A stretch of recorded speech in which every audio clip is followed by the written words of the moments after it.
How much of your journey do you realize is part of your destination, is part of where God is calling you? How much of your attitude and your action in the midst of your journey do you realize is contributing to the final destination? That's part of the question that we're going to be posing in today's Nurture Note.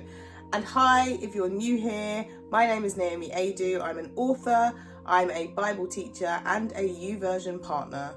And I share a weekly devotional called Nurture Notes here on YouTube, as well as over on my newsletter in written form, so that you can dive into the word and not only read it, but like James says, do what it says.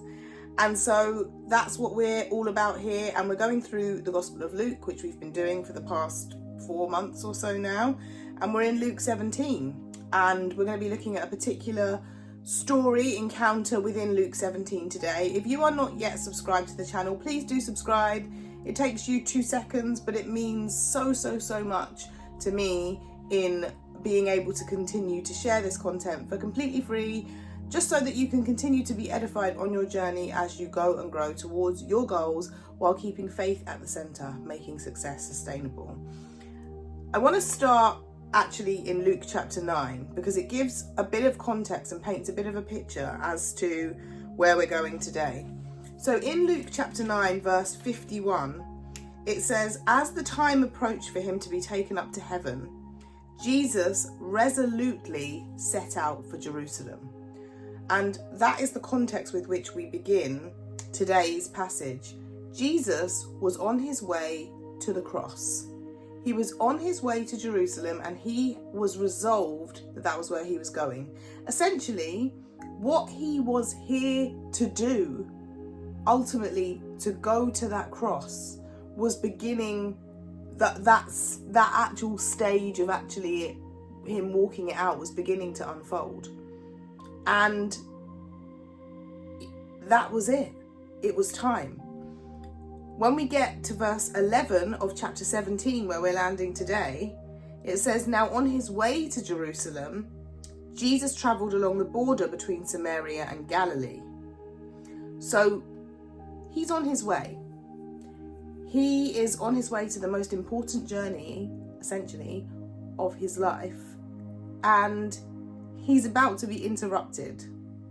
How do you deal with interruptions on your journey, particularly on your way to what it is that you believe and trust and know that God is calling you to? How do you deal with what that looks like and what that means? How do you feel about it? I know for myself that when I'm in focus mode, when I'm writing part of a new manuscript or a new devotional for YouVersion, or I'm coaching, or I'm preparing for a coaching client or one of my programs, I'm in the zone.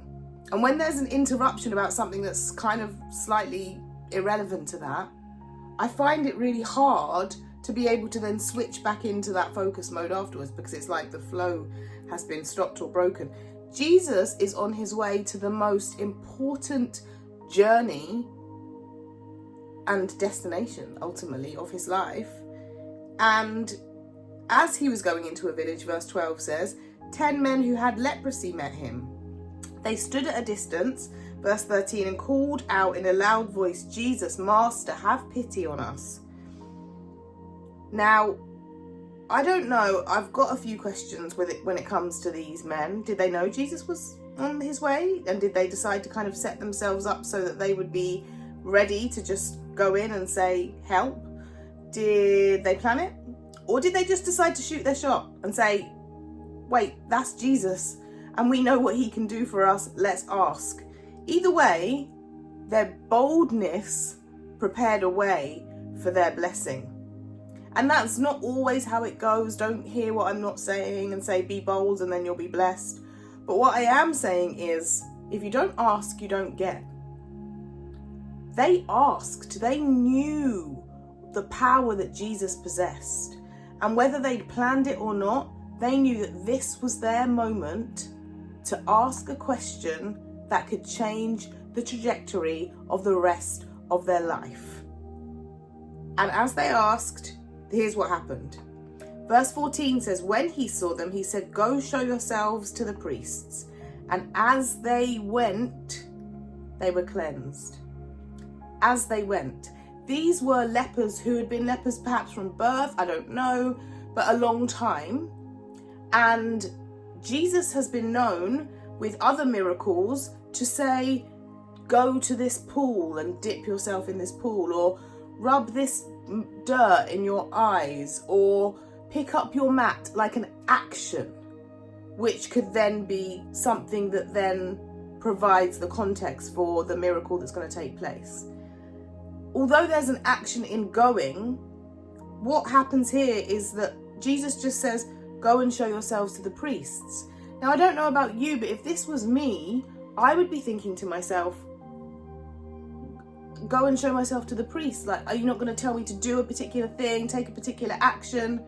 Perhaps they'd already visited the priests. They're like, what is me going to show myself to the priest going to do? What does this mean? Why? All of the questions. I would definitely be asking questions. I ask a lot of questions anyway, and there's nothing wrong with that, but they don't. I find that striking. We read the passage, they don't ask questions. It says, as they went, they were cleansed. And that is so crucial. It reminds me of Abraham. When we look in Hebrews 11 at what we can sometimes refer to as the Hall of Faith, it says that Abraham went and he didn't know where he was going. And essentially then he goes on to inherit the promised land and all of the wonderful things that happen as a result of that going. But first, he went. First, he went. And as these guys went, as the 10 went, they were healed. How many of you are stopping what it is that God might be wanting to do because before you go, before you take the leap of faith, before you step into it, you've got questions. You want to know how exactly, but why, and what does this mean, and all of this thing. And, you know, there's nothing wrong with questions, so to speak. But from the beginning of our encounter with these guys, they were just like, right, I'm just going to do it. I'm going to shoot my shot and ask Jesus to heal us right now on the spot. I'm going to do what he says because I know who he is. And that can be the same for us. As we know who he is in us, through us, with us, we can go and do what he says without knowing all of the answers to all of the questions. Now, there's more that I'm going to touch on in my co-journaling community, The Flourishing, which you are very, very welcome to join, the link to which is in the description here. We journal, we go through guided journaling weekly together on the passage that we've explored in the nurture notes, but we just take it in a bit more depth, and we're live on Zoom journaling together. I'm journaling at the same time. I offer some prompts, some reflection, and we just go deeper because, like I said, we're not just reading the word, we're doing what it says. And what is interesting is what we're going to touch on in this community later in the week with the last few verses from verse 15 to 19. But I think it's very, very important to just touch on the fact that gratitude is key. One of them, just one of the 10, came back, praised God in a loud voice and was thanking him. And he was a Samaritan. So, you know, here, Jesus is a Jew, this man's a Samaritan, he's the one that's come back. I don't know how many others were Jews or Samaritans or otherwise, but it's made note of that he was the Samaritan, he's the one that's come back, the one that was potentially a stranger to Jesus. Like Jews and Samaritans, we know from the story of the woman at the well, didn't like see eye to eye necessarily. And this man, this Samaritan who might have had different views about Jews, comes and says thank you, throws himself at Jesus' feet and thanks him. And Jesus then at the end says, were not all 10 cleansed? Where are the other 9? Has no one returned to give praise to God except this foreigner? Verse 19, then he said to him, rise and go, your faith has made you well. Your faith has made you well. There is such an importance around having faith to believe that God is who he says that he is, and he will do what he says that he's going to do. But there has to come trust. There has to come surrender. In stepping out, even when we feel vulnerable, afraid, and unsure.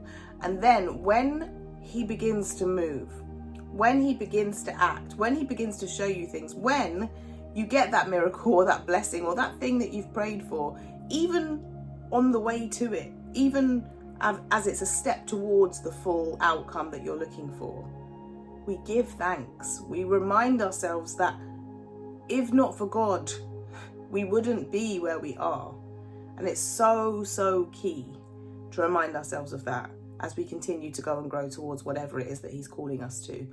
Gratitude at the heart of it. Because if not for him, then where would we be? I hope that served you today. I really hope to see you in the Flourishing if you want to continue to go through these prompts. We're there each week, journaling together and just going deeper in the word so that we're not only hearing it, but we're doing what it says. Whatever it is that you are going to take away from this, know that there really is something in going, in recognizing that the journey that you're on right now has significance, not just the final destination. Keep going, keep growing.